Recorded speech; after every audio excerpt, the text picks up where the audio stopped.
Olá, sejam bem-vindos a mais um momento à luz na palavra Águas Mais Profundas. Vamos dar sequência no nosso estudo do livro de Gênesis, onde estamos vendo a criação, estamos mergulhando um pouquinho a águas mais profundas, falando dos principais acontecimentos aí da criação.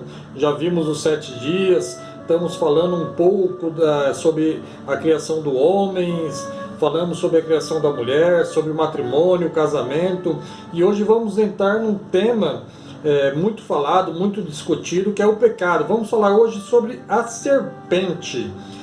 Está no livro de Gênesis 3, vamos ler a princípio do versículo 1 ao 5.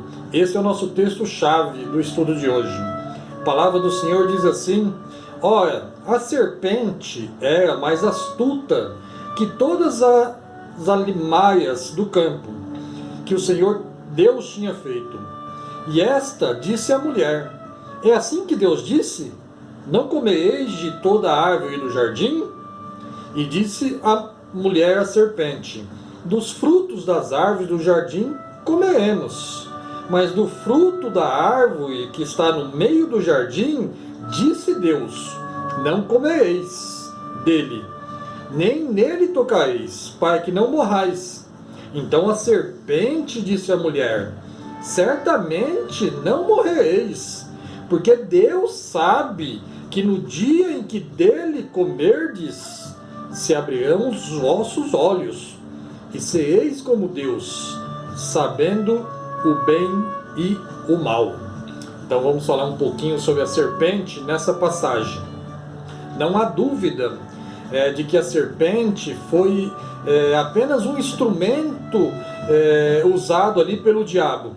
Porque se a gente pegar o livro de Apocalipse 20, o versículo 1 e 2, a palavra do Senhor diz assim, ó: E vi descer do céu um anjo, que tinha a chave do abismo e uma grande cadeia na sua mão. Ele prendeu o dragão, a antiga serpente, que é o diabo e Satanás, e amarrou-o por 1000 anos. Então, se nós pegarmos essa passagem aqui de Apocalipse, nós vemos que o inimigo, o diabo, usou lá no Jardim do Éden a serpente para tentar a mulher. Então a serpente, a cobra, não é o diabo em si. A serpente foi usada pelo inimigo, por Satanás, para enganar a mulher. Podemos dizer que foi, como nós estamos falando do livro dos princípios, podemos dizer que foi a primeira incorporação usada pelo inimigo. O inimigo usou uma serpente, incorporou ali nela, entrou dentro dessa serpente para tentar Eva. Voltando para o nosso texto-chave aqui, para o texto que estamos estudando hoje, nós sabemos que a serpente, antes da maldição também, não possuía a forma que ela tem hoje. Aonde está isso, Alexandre? Vamos lá. Gênesis 3,14, a palavra do Senhor diz assim: Então o Senhor Deus declarou à serpente: Uma vez que você fez isso, maldito é você entre todos os rebanhos domésticos e entre todos os animais selvagens. Sobre o seu ventre você rastejará, e pó comerá todos os dias da sua vida.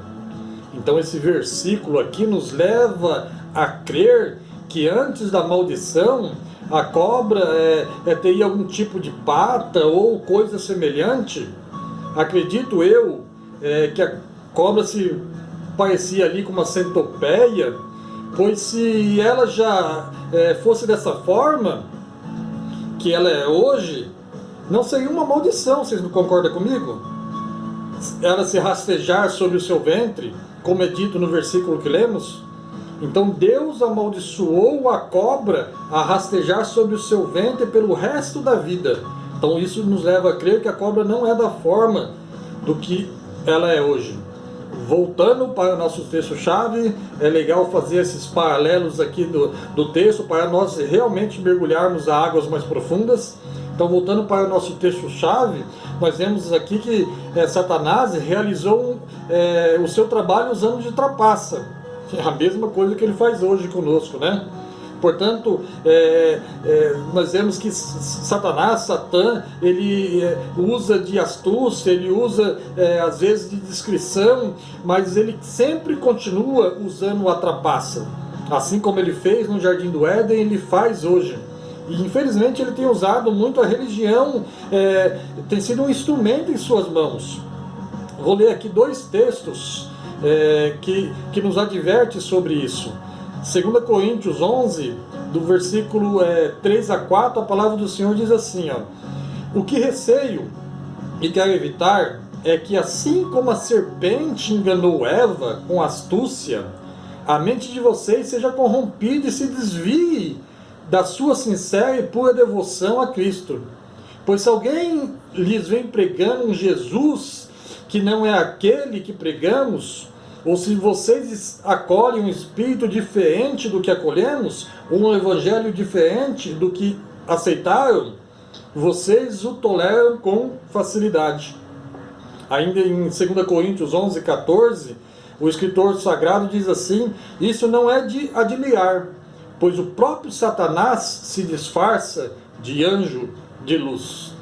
Então o inimigo, você vê aqui no Novo Testamento, usando de astúcia, tentando se infiltrar na igreja para enganar e persuadir os cristãos, o povo de Deus. Então, quais são os artifícios de Satanás? 2 Coríntios 2,11, a palavra do Senhor diz assim: a fim de que Satanás não se aproveite de nós, pois conhecemos bem os planos dele. Então, ao perceber como Satanás aqui tentou Eva, nós podemos ver o seu modo e seu método atual de ataque.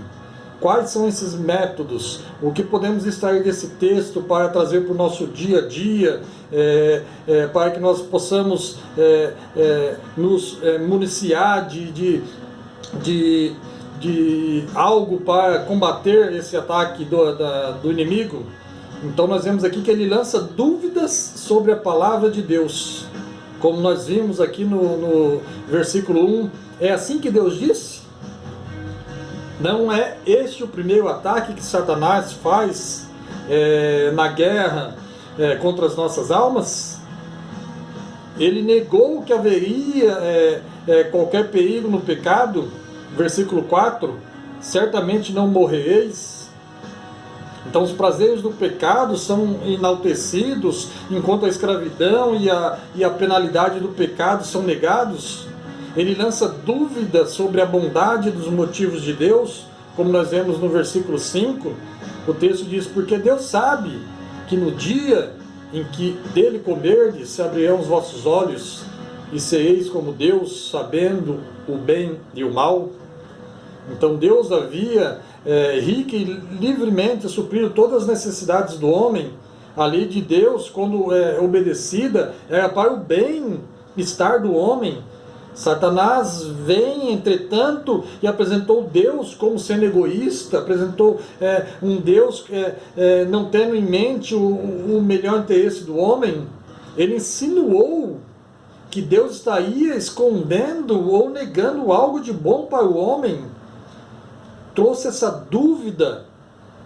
Essas mesmas tentações são lançadas hoje para o homem, para nós, e podem ser vencidas por nossa fé, pode ser vencida pela nossa devoção ao nosso Cristo Salvador, ao nosso Senhor Jesus, pode ser vencida por nós estudarmos a palavra de Deus, por nós conhecermos as Escrituras, assim como Jesus venceu Satanás no deserto, quando o inimigo foi tentar ele.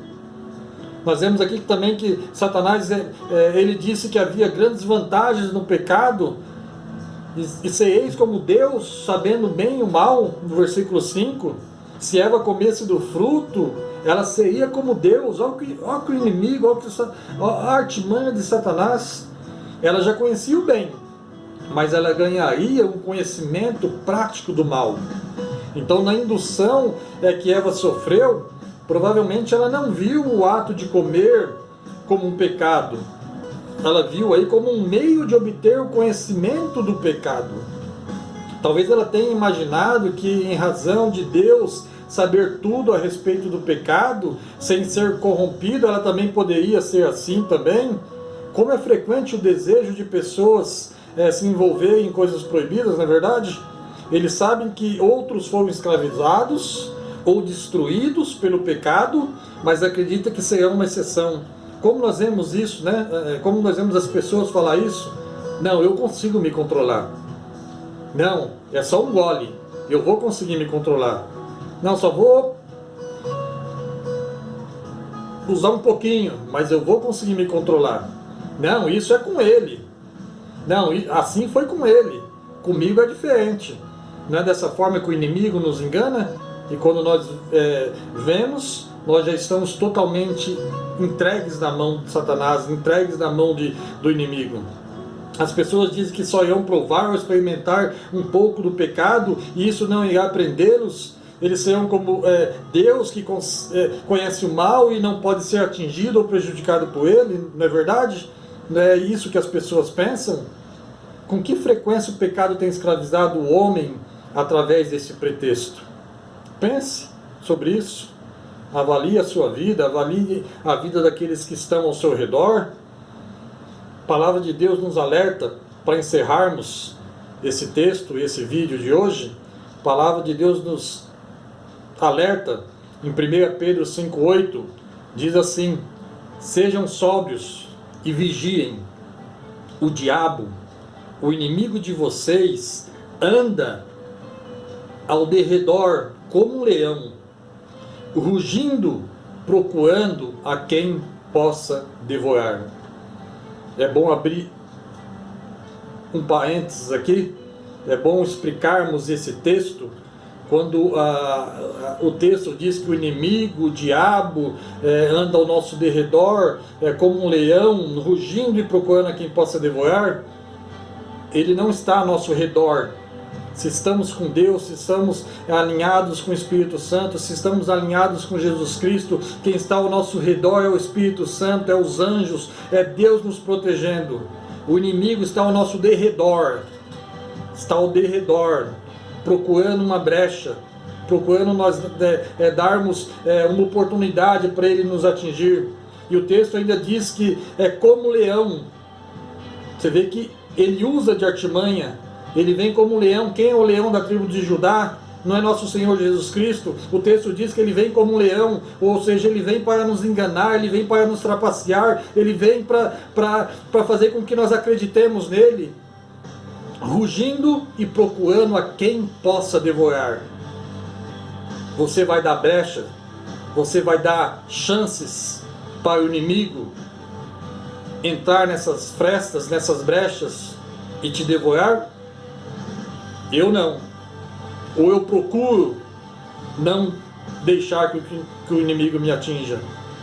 Não sou santo, tenho minhas falhas, tenho meus pecados, mas quando eu vejo que erro, eu retrocedo, eu peço perdão ao Senhor, eu reconheço as minhas falhas e reconheço os meus erros para não deixar o inimigo continuar usando a minha vida. Essa é a palavra de hoje. Não deixe que a serpente, que o inimigo, que o diabo, que o Satanás use a sua vida e te engane assim como ele fez com Eva. Se Deus, se o Espírito Santo deixou essa passagem nas Sagradas Escrituras, é para nos alertar. Deus os abençoe. Até o próximo momento. A luz na palavra, águas mais profundas. Fiquem com Deus. Te aguardo no próximo vídeo.